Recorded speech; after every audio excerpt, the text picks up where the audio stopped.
Assalamualaikum warahmatullahi wabarakatuh. Dalam video kali ini kita akan mencoba membersihkan retak di kaca speedometer ataupun baret speedometer dengan oli bekas.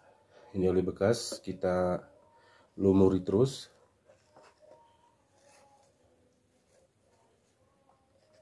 Ini kita bersihkan agar kinclong ya. Tapi kalau balik ke semula seperti baru nggak mungkin, teman-teman.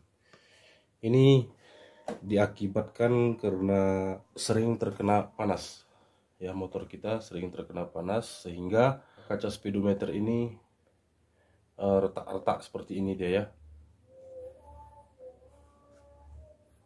Kemarin itu dengan minyak goreng, sekarang kita gunakan dengan oli bekas.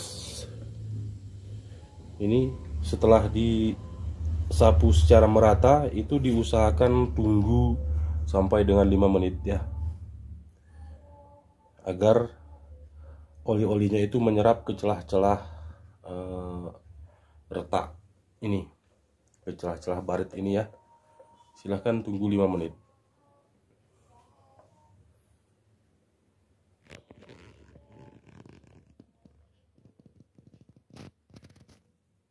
Setelah menunggu beberapa menit, mari kita bersihkan ya teman-teman.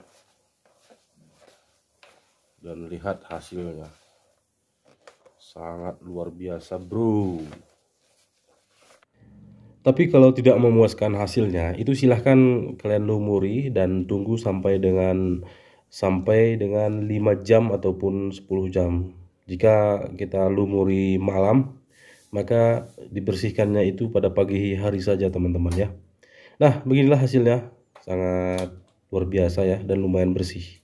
Oke, untuk video kali ini kita cukupkan sampai di sini dan kami akhiri. Assalamualaikum warahmatullahi wabarakatuh.